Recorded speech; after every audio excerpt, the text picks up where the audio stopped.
मध्ये आपण प्रत्येक साईडवरती तो सादर करत आहोत की आपण साईडवरती कुठल्या प्रकारची सेफ्टी, जसं की फायर सेफ्टी, आपण काम करताना कुठल्या प्रकारची सेफ्टी, जास्ती करून काय तर फायर सेफ्टी मध्ये आपण काय तर सगळ्यात पहिलं तर आपण कुठल्याही साईडवरती काय करत आहोत की जॉईन होत आहोत, तर पहिल्या 1 तासामध्ये आपल्याला असेंब्ली पॉईंट आणि इमर्जन्सी एक्झिट डोर माहीत असणं खूप आवश्यक आहे. ह्या बेसिक 2 गोष्टी पहिल्या 1 तासात माहीत करून घेणे खूप गरजेचे आहे. ठीक आहे. याच्या पुढे आपले जे इमर्जन्सी टीमचे सर आहेत ते थोडंसं आपल्याला या सगळ्या गोष्टींचं इंट्रोडक्शन देतील. आपल्याला तर ह्या सगळ्या गोष्टी माहीतच आहे, फायर एक्सटिंग्विशर, एबीसी, CO2 आणि हा आहे तो O2 आहे की जर इमर्जन्सी मध्ये कोणाला काही खूपच इंजुरी झाली, काय श्वास घ्यायला, तर ती मेडिकल टीम ते त्यांच्याशी कनेक्ट करून ते तिथे सेवा पुरवतात. हे व्हीलचेअर वगैरे याचीही तुम्हाला बऱ्यापैकी माहिती आहे. सर द्या मला थोडंसं इंट्रोडक्शन. आपल्याला माहिती आहे कशासाठी यूज होतो, त्याचा काय फायदा आहे, त्याला आपल्याकडे मेडिकल स्टाफ आहे तो यूज करू शकतो. त्यानंतर आपल्याकडे एक्सटिंग्विशर 3 प्रकारचे ABC, NA आणि CO2. ABC आपण हा लाकूड, कागद वगैरे आपण जास्त यूज करू शकतो. NA हा आपला सर्व रोजसाठी असतो तो आपण यूज करू शकतो. हा पटाकन चालतो. CO2 आपला CO2 आपल्याला इलेक्ट्रिकल रूम आणि सर्व रूम साठी यूज करायचा आहे.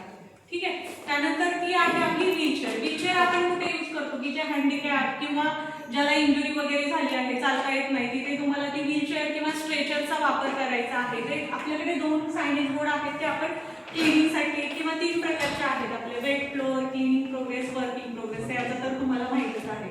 ते आहे ERT किट, जसं की इमर्जन्सी झाल्यावर काय. त्यानंतर हा होल्स पाईप आहे. हे काय आहे तर आपला MCP कॉल पॉइंट आहे. सगळ्यात मेन काय आहे तर हा MCP कॉल पॉइंट, की आपल्या साईडवरती कुठल्याही प्रकारची इमर्जन्सी झालं तर आपण 100 जणांना आवाज देऊन नाही सांगू शकत तिथे जाऊन.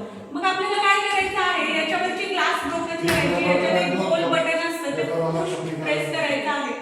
मग काय होतं, सगळीकडे अलार्म्स जे लाईट्स असतात ते दाबल्यानंतर चमकायला लागतात आणि सगळे बी अलर्ट होतात की बाबा साईडवरती इमर्जन्सी झालेली आहे. ते कळतं कुठल्या लोकेशनला झाले काय ते इमर्जन्सी टीमला कळतं. त्यानंतर हा आहे स्मोक डिटेक्टर. याचीही तुम्हाला छान प्रकारे माहिती आहे की आपली धूळ डास किंवा दूर गेल्यानंतर प्रॉपर वर्क करतो.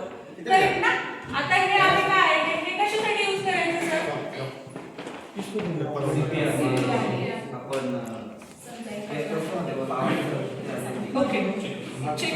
ओके, हार्ट साठी कोणाला काही इंजुरी वगैरे झाली तर तिथे तुम्हाला चेकअप करण्यासाठी हे यूज केलं जातं. हा आहे आपला फायर अलार्म, की कुठलीही इमर्जन्सी आणि MCP कॉल पॉइंट आपण टच केल्यानंतर काय होणार आहे ते चमकायला लागणार आहे. ठीक आहे. याच्यामध्ये थोडंसं सर आम्हाला इंट्रोडक्शन करून द्या, हे कशाचं आहे काय ते थोडंसं. त्याच्यामध्ये आपलं शटडाऊन ऍक्टिव्हिटी असते, जसं आपण ते लॉक येते ते फक्त ॲटोमॅटिक पर्सन ते यूज करू शकतो. करेक्ट. शटडाऊन म्हणजे आपल्याकडे 6 महिन्यात किंवा 3 महिन्यात होतं, वर्षातून 2दा. तर त्यावेळेस शटडाऊनच्या वेळेस त्यांच्याकडे ते ऑथराइज पर्सन असतील तेच ते यातले लॉक्स वगैरे आहेत ते वापरू शकतात. तर ही जी किट आहे ते कशाचं आहे, ते येलो बॅग मध्ये जे आहे किट ते कशाचं आहे? ओके.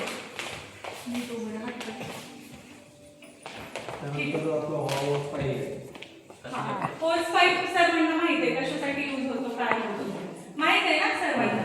ओके. तर इथं पण सेमच दिलेलं आहे, सेफ्टीचे रूल दिलेले आहेत, सेफ्टी कलर कोड्स दिले, type of safety, GSS hazard, accidental काही गोष्टी दिलेल्या आहेत.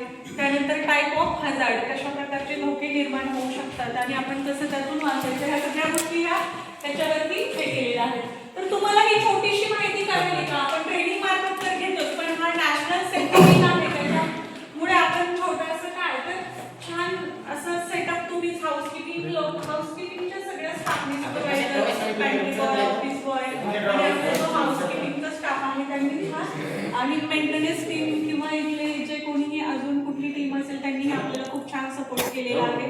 तर समजलेलं आहे तुम्हाला सगळ्यांना? Thank you so much.